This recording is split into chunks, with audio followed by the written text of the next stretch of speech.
আসসালামু আলাইকুম সবাইকে। আশা করি সবাই ভালো আছেন। লিটন কুমার দাস এবং শামীম হোসেন পাটোয়ারির মধ্যে কি হয়েছে আসলে? আমরা যারা বাইরে থেকে ব্রডকাস্টটা দেখেছি সেখানে কিন্তু একটা বিষয় নিয়ে অনেক আলোচনা চলছে, স্পেশালি বাংলাদেশ এবং ওয়েস্ট ইন্ডিজের প্রথম টি-20 ম্যাচটা শেষ হওয়ার পর। সেটা হচ্ছে পোস্ট ম্যাচ যেই ইন্টারভিউটা ছিল, ক্যাপ্টেন্সি ইন্টারভিউ, সেখানে লিটন কুমার দাস একেবারে সরাসরি একজনকেই টার্গেট করে একটা উক্তি দিয়েছেন বা বলেছেন যে শামীম হোসেন পাটোয়ারির ব্যাটিংটা দেখে তার একেবারেই ভালো লাগেনি এবং তাকে আরও রেসপন্সিবিলিটি নিয়ে ব্যাট করার প্রয়োজন ছিল। একেবারে সবার সামনে উন্মুক্তভাবে একজন টিমের ক্যাপ্টেন তিনি একজন প্লেয়ারকেই টার্গেট করে এই কথাটা কি বলতে পারেন কিনা, সেটা নিয়ে আসলে সবচেয়ে বড় আলোচনা হয়েছে গত একদিন ধরে। এবং আজকে ওয়েস্ট ইন্ডিজ ভার্সেস বাংলাদেশের দ্বিতীয় টি-20 ম্যাচের আগ পর্যন্তও কিন্তু সেই ব্যাপারটা রেশ রয়ে গেছে। এবং এই যে উক্তিটা দিয়েছেন লিটন কুমার দাস স্পেসিফিক্যালি শামীম হোসেন পাটোয়ারিকে নিয়ে, যার কিনা গত 13টা টি-20 ইনিংসের মধ্যে মাত্র 2টা 10+ স্কোর আছে এবং বাদ বাকি যেই ইনিংসগুলো খেলেছেন 11টা ইনিংস, তার মধ্যে 2টো সিঙ্গেল রানের ইনিংস এবং 4টা ডাক, মানে বুঝতেই পারছেন যে কতটা অফ ফর্মের একজন ক্রিকেটার শামীম হোসেন পাটোয়ারি এই সময়টা এসে বাংলাদেশের টি-20 স্কোয়াডের মধ্যে। তবে এই যে 13টা ম্যাচের তালিকা দিলাম, এই 13 ম্যাচের মধ্যে কিন্তু বাংলাদেশের এশিয়া কাপ সফর ছিল। এই 13 ম্যাচের মধ্যে বাংলাদেশের অবভিয়াসলি আফগানিস্তানের সঙ্গে সিরিজটাও ছিল।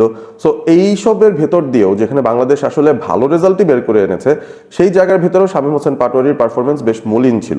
শেষ যেই ভালো পারফরমেন্স তিনি দিয়েছেন এশিয়া কাপের একটা ম্যাচে, এবং তারপর তার আগে যদি যাই শ্রীলঙ্কার এগেনস্টে যে টি-20 সিরিজটা হয়েছিল সেখানে তার পারফরমেন্স ভালো ছিল। সো শামীম পাটোয়ারির ইনকনসিস্টেন্সি নিয়ে কিন্তু আমরা অনেকদিন যাবতই ভুগছি। তবে শামীম পাটোয়ারিকে কিন্তু লিটন দাসই মোটামুটি দলের ভেতরে নিয়ে এসেছেন, তাকে স্টেবল একটা জায়গা দিয়েছেন। টপ 6-এর মধ্যে শামীম খেলবেন এরকম একটা নিশ্চয়তা তাকে লিটন কুমার দাসের আন্ডারেই আমরা পেতে দেখেছি। লিটন দাস যতটুকু সাকসেসফুল হয়েছেন এজ এ ক্যাপ্টেন, যেখানে তিনি একের পর এক টি-20 সিরিজ জিতছেন, এশিয়া কাপের ফাইনালেও আমরা যেতে পারতাম যদি পাকিস্তানের সাথে ম্যাচটা আমরা জিততাম। সো এই সিচুয়েশনে যখন দল একটা ভালো জায়গায় আছে, যখন টি-20 সেটআপটা একটা স্টেবল জায়গায় আছে, যেখানে সবগুলো খেলোয়াড়দেরই তাদের রোল বোঝানো হয়ে গেছে, সবাই তাদের রোল জানেন এবং সেই রোল অনুযায়ী তাদের পারফর্ম করতে হবে, মাঠের মধ্যে মাঝে মধ্যে পারছেন মাঝে মধ্যে পারছেন না, ব্যাপারটা এরকম জায়গায় আছে, বিশ্বকাপ চলে আসছে অতি সন্নিকটে, সেই সময়টায় এসে একটা টিমের ভেতর কোন দল, টিমের ভেতর একটা ক্রাইসিস, এই বিষয়টা কি আসলে ম্যানুফ্যাকচার্ড কিনা নাকি সত্যি এই ধরনের কোনো ক্রাইসিস চলছে, সেটা নিয়ে আসলে আলোচনা করতে চাইছি আজকের এই ভিডিওতে। কারণ আমার কাছে মনে হয় যে যে কোনো একটা বৈশ্বিক টুর্নামেন্ট আসলেই, বড় কোনো টুর্নামেন্ট আসলেই তার আগে ভাগে, তার আগের কয়েক মাসে কোনো না কোনো এক কারণে একটা বিরাট বড় ক্রাইসিসে বাংলাদেশ পড়ে যায়। এবং ইন্টারনাল কোন দল থেকে শুরু করে হোক, স্কোয়াডে কাকে রাখছেন কাকে বাদ দিচ্ছেন সেটা নিয়ে শুরু হোক, টিম ম্যানেজমেন্টের কারো প্রতি রোশানল আছে কিনা, কোনো বায়াসনেস রয়েছে কিনা কোনো কোনো প্লেয়ারের উপর, সেই বিষয়গুলো নিয়ে আলোচনা চলে আসে। ক্যাপ্টেন কতটুকু কার উপর বায়াসড হচ্ছেন, ক্যাপ্টেনের পারফরমেন্সটা কেমন হচ্ছে অ্যাজ এ ক্যাপ্টেন, তিনি আসলে কি রোল প্লে করছেন, টিম ম্যানেজমেন্টে যেই বাংলাদেশি কোচ রয়েছেন, সহকারী হেড কোচ বলা যেতে পারে সালাউদ্দিন, তার কোনো এখানে রোল রয়েছে কিনা, এসব নিয়ে কিন্তু আলোচনা তুমুলভাবে চলছে। এবং একটা রেজাল্ট খারাপ হলেই এই ব্যাপারগুলো বারবার মাথাচাড়া দিয়ে ওঠে।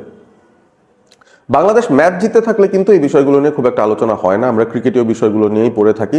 তবে যখনই একটা ম্যাচ বাংলাদেশ হেরে যায় তখনই এই ধরনের আলোচনাগুলো শুরু হয়। এখন লিটন দাস এই কথাটা বলতে পারেন কিনা, যদি কমন সেন্স বলে, আমার কাছে মনে হয় যে প্রত্যেকটা ক্যাপ্টেনই আসলে তাদের যে খেলোয়াড়রা রয়েছেন স্কোয়াডের মধ্যে বা 11-এর মধ্যে, যারা ভালো করেছেন কিংবা খারাপ করেছেন, সবাইকে আসলে প্রোটেক্ট করার একটা মাইন্ডসেট থাকে একটা ক্যাপ্টেনের, এবং তিনি তাদেরকে প্রোটেক্ট করতে চান। কারণ তিনিও খুব ভালো মতন জানেন যে বাংলাদেশের মিডিয়াটা কোন লেভেলে আছে, তারা কিভাবে স্ক্রুটিনাইজ করে, সাধারণ মানুষ আমরা কিভাবে করে প্রত্যেকটা বিষয়কে দেখি এবং সেটার বিবেচনায় আমরা নিজেদের মতামতগুলো দিতে থাকি। একটা প্রেশার তৈরি করা হয় এইসব সিচুয়েশন যখন তৈরি হয়। সো একজন ক্যাপ্টেনের জন্য সবচেয়ে সহজ সিদ্ধান্ত এটাই হয় যে তিনি যদি তার টিমটাকে প্রোটেক্ট করেন অ্যাট এনি কস্ট। কারণ নিশ্চয়ই একটা পরিকল্পনা করেই একটা দল নামানো হয় এবং সেই পরিকল্পনা মাফিক অনেক সময় কাজ হয়, অনেক সময় হয় না, বাট আলটিমেটলি এগুলো আসলে ইন্টারনাল টিম মিটিং ডিসকাশনের অংশ।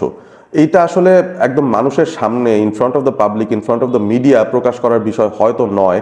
একজন বুদ্ধিমান ক্যাপ্টেন আমার মনে হয় এই কাজটা করার কথা নয়। সো লিটন কুমার দাস যেটা করেছেন, from the common sense point of view, আমি অন্য কিছু বলছি না, from a common sense point of view যেটা আমরা বাইরে থেকে বুঝি, এই বিষয়টা সাধারণত ক্যাপ্টেনরা in front of the media তারা প্রকাশ করতে চান না। কারণ তারাও জানেন যে যে প্লেয়ারের নাম বলা হবে সেই প্লেয়ারের উপর আলাদা একটা স্ক্রুটিনি করা হবে এবং সেই প্লেয়ারটাকে একেবারে ধুয়ে ফেলা হবে সোশ্যাল মিডিয়াতে। সো এই ব্যাপারটা মাথায় রেখে লিটন দাস যেটা করেছেন, আমার কাছে মনে হয় যে অবভিয়াসলি সেটা তিনি অন্যভাবেও করতে পারতেন। তিনি কোনো একটা প্লেয়ারকে সিঙ্গেল আউট না করলেও পারতেন। কারণ এই শামীম হোসেন পাটোয়ারি ছাড়াও তো প্রথম টি-20-তে অনেক ব্যাটারি ফ্লপ করেছেন। তাই না? লিটন দাস নিজেও রান পাননি, নুরুল হাসান সোহান রান পাননি, এই ধরনের ব্যাটাররাও তো ছিলেন সেই জায়গায়। আরো রেসপন্সিবিলিটি নিয়ে যারা খেলতে পারতেন, হয়তো সবাই খেলতে পারতেন, রেসপন্সিবিলিটি টপ অর্ডার মিডল অর্ডারে কেউই নিতে পারেননি। সো দায়টা কিন্তু ওভারঅল টিমের উপরে যায়, শুধুমাত্র একজনকে সিঙ্গেল আউট করে এটা থেকে পরিত্রাণ পাওয়ার কোনো উপায় নেই, এটা একটা এক্সকিউজ ছাড়া আর কিছুই নয়। তবে এখানে আরেক কিছু কথা আছে।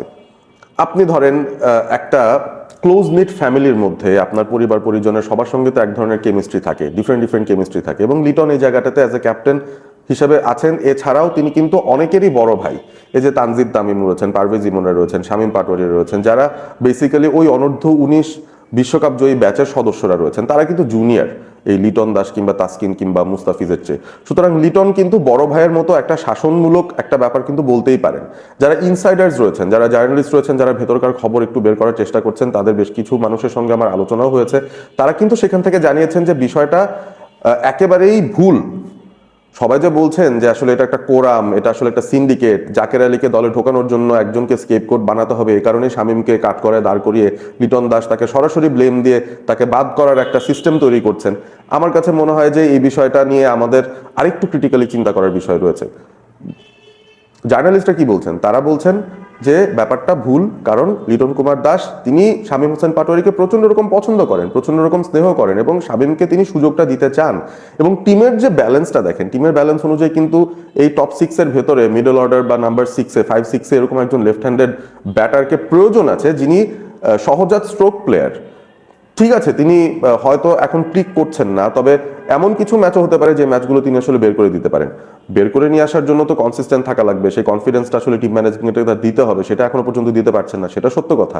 কিন্তু তাকে যে রাখা হচ্ছে, তার চৌকস ফিল্ডিং এর জন্য হোক, তার 2-1 ওভার বোলিং করে দেওয়ার জন্য হোক, কিংবা তার ওই যে 360 ডিগ্রি ব্যাটিং করার অ্যাবিলিটির জন্য হোক, সেই বিষয়গুলো কিন্তু অ্যাভয়েড করার কোনো উপায় নেই। এবং বাংলাদেশ দলে এই ধরনের ডাইনামিক ব্যাটারদের সংখ্যা অনেক কম। অনেক ব্যাটাররা রয়েছেন যারা আসলে স্ট্রাগল করে কিছু রান হয়তো করে ফেলতে পারবেন, কিন্তু ইম্প্যাক্টফুল রানস কি তারা করতে পারবেন কিনা সেটা একটা বড় প্রশ্ন। শামীম ইম্প্যাক্ট রাখতে পারছেন না, কিন্তু শামীম কিন্তু স্লো নক খেলে বল নষ্ট করেও যাচ্ছেন না, ব্যাপারটা কিন্তু এরকম। সো আলটিমেটলি যার যে রোল, সেই রোলে তিনি সফল যদি হতে হয় তাকে, তাহলে তাকে সেই সুযোগটা দিতে থাকতে হবে এবং কনফিডেন্স দিতে হবে। এবং লিটন দাস আমার কাছে মনে হয় যে মিডিয়ার সামনে ব্যাপারটা বলে এক প্রকার তার মনের ভেতরের যে মানে অভিমানটা আছে, যে রাগটা আছে শামীমের ওপর, যে এতটা ইনভেস্ট করা হচ্ছে তার উপর, এতটা ট্রাস্ট করা হচ্ছে তাকে, লিটন কুমার দাস হয়তো অনেকের বিরুদ্ধে গিয়ে তাকে দলে রাখছেন, এবং সেই জায়গাটায় শামীম তাকে সেই প্রতিদানটা ম্যাচের মধ্যে দিতে পারছেন না। হয়তো সে কারণেই লিটন দাসের কাছ থেকে এরকম একটা এক্সপ্রেশন বের হয়ে গিয়েছে, সরাসরি শামীমকে নিয়েই তিনি একটা উক্তি দিয়ে ফেলেছেন। আমার কাছে মনে হয় যে এই ব্যাপারটাকে আমরা অতিরঞ্জিত করে ভাসিয়ে ফেলছি, ব্যাপারটা এরকম মেবি আমার কাছে মনে হয় যে এটা একটা শাসনমূলক একটা বিষয়, যে শামীমকে তিনি সবার সামনে এক্সপোজ করে দিয়ে হয়তো তাকে একটা জানান দিলেন আর কি, যে তিনি আসলে তাকে কতটা পছন্দ করেন, তার কাছ থেকে কতটুকু এক্সপেক্ট করেন, যে এক্সপেকটেশনটা তিনি হয়তো এখন পূরণ করতে পারছেন না। এটাকে অন্যভাবে নেওয়ার উপায় নেই যে লিটন দাস আসলে একটা প্ল্যান করছেন বা একটা চাল চালছেন যে শামীমকে বাদ দিয়ে দিতে হবে, তার জায়গায় অন্য কাউকে ঢোকানোর একটা পরিকল্পনা নিশ্চয়ই আছে, এবং সেটার সঙ্গে কোনো সিন্ডিকেটের অংশ আছে, কোনো কোরামের অংশ আছে, সেই অংশগুলোর থেকেই হয়তো এই বিষয়গুলো চলে আসছে, এবং তিনি সেই জায়গা থেকে হয়তো একটা স্টেপ নিয়েছেন বা একটা পদক্ষেপ নিয়েছেন। আমার কাছে মনে হয় এরকম কোনো বিষয় হওয়ার কথা নয়। এবং আমরা যত বেশি আসলে নেগেটিভগুলো ছড়াবো, এই যে বলা হচ্ছে যে শামীম নাকি ইনস্টাগ্রামে লিটনকে আনফলো করেছেন, লিটনও ইনস্টাগ্রামে শামীমকে আনফলো করেছেন, এই বিষয়গুলো কিন্তু আসলেই খুবই নগণ্য এবং দলের মধ্যে একটা রিফট তৈরি করার একটা চেষ্টা। কারণ আমরা ভাই ক্রিকেটটা খেলবো, টি-20 ওয়ার্ল্ড কাপটা খেলবো, আমাদের টিম মোটামুটি সেটেলড হয়ে আছে, সেই জায়গার মধ্যে কেন এই আউটসাইড অফ দ্য ক্রিকেট এই গন্ডগোলগুলো বা এই সমস্যাগুলোর ব্যাপারে আমরা এত মাথা ঘামাবো? Let the team work in its way. Liton Das একটা ভুলই করেছেন, আমি বলবো যে মিডিয়ার সামনে তিনি ব্যাপারটা এক্সপোজ করেছেন বা বলেছেন শামীমের প্রতি তার ডিসঅ্যাপয়েন্টমেন্টের কথা, সেটা হয়তো তার বলা উচিত হয়নি। তবে আমরা যদি ওই যে একটু চিন্তা করে দেখি যে লিটন কতটা ফ্রাস্ট্রেটেড হলে এরকম কিছু বলতে পারেন, কারণ নিশ্চয়ই তিনি চান শামীম ভালো করুক দলের জন্য, এবং আমার কোনোভাবেই মনে হয় না যে শামীমকে এই ফার্স্ট 11 থেকে বাদও দেওয়া হবে। তিনি এই দ্বিতীয় ম্যাচও খেলবেন, পরবর্তী ম্যাচটাও খেলবেন, আয়ারল্যান্ড সিরিজের মধ্যেও তাকে ক্যারি করা হবে, তাকে নিয়ে খেলা হবে, কারণ একটা দূরদর্শী প্ল্যান নিশ্চয়ই বিসিবির রয়েছে তাকে নিয়ে। এবং সেটা যদি না হয়ে থাকে, যদি আসলেই শামীমকে বাদ দেওয়া হয় এবং পরবর্তীতে ওয়ার্ল্ড কাপ স্কোয়াডের থেকে তাকে এলিমিনেট করে দেওয়া হয়, তাহলে কিন্তু অন্যরকম কোনো একটা চালের গন্ধ আমরা পেয়ে যাব। এখন দেখা যাক কনস্পিরেসি থিওরিস্টরা সঠিক নাকি আমরা যারা ক্রিকেটের ইনোসেন্ট ফ্যান্সরা রয়েছি, যারা আসলে চাই বাংলাদেশের ক্রিকেটের উন্নতি, সেই পার্সপেক্টিভ থেকে আমরা হয়তো এটাই দেখবো যে বিসিবি শামীমকে ক্যারি করবে। লিটন দাস যে কথাটা বলেছেন সেটা আসলে একটা বড় ভাইয়ের মতো শাসন করেছেন, এবং টিমের মধ্যে আসলে এই ধরনের কোনো কোন্দল, কোনো বিভেদ, কোনো বিবাদ নেই। টিমটা খুব ভালো একটা জায়গায় আছে, আমরা দলটাকে ভালো একটা জায়গায় দেখতে চাই। বিশ্বকাপের আগে এই ধরনের কোনো টানাপোড়েন, এই ধরনের কোনো কন্ট্রোভার্সি, প্লেয়ারদের নিয়ে, প্লেয়ারদের ভিতর সম্পর্ক নিয়ে, কোরাম নিয়ে, এইসব আমরা চাই না, প্লিজ চাই না। এসব যদি হয়ে যায় তাহলে কিন্তু ওই যে আবারও ঘুরে ফিরে বিশ্বকাপে একটা বাজে পারফরমেন্স যদি আমরা দেই, আমরা একটা এক্সকিউজ খুঁজে পাবো যে টিমটা ওয়েল সেট ছিল না, ওয়েল জেল ছিল না। Liton Das please, as a captain আপনি দলের হালটা ঠিকঠাক মতো ধরেন। এইসব জিনিস যেন কোনোভাবেই দলের পারফরমেন্সকে এফেক্ট না করে, সেই বিষয়ে দায়িত্ব কিন্তু আপনারও নিতে হবে, টিম ম্যানেজমেন্টকেও নিতে হবে।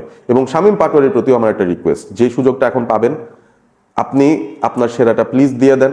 আপনার সেরাটা কি সেটা আমরা জানি, সেই পারফরমেন্সটা দিলে হয়তো অ্যাজ ফ্যান্স আমরা আশাহত হব না, আমরা আপনার পাশেই থাকবো এবং দিন শেষে বাংলাদেশ দলও উন্নতির দিকে যেতে থাকবে, সেই আশায় আমরা করতে পারি। ভিডিওটি ভালো লেগে থাকলে অবশ্যই শেয়ার করবেন বন্ধুদের সঙ্গে, কমেন্ট করে জানাবেন এই বিষয় নিয়ে আপনাদের কি মতামত এবং সেই সাথে সাবস্ক্রাইব করবেন অল স্পোর্ট এবিপি। ভালো থাকবেন সবাই।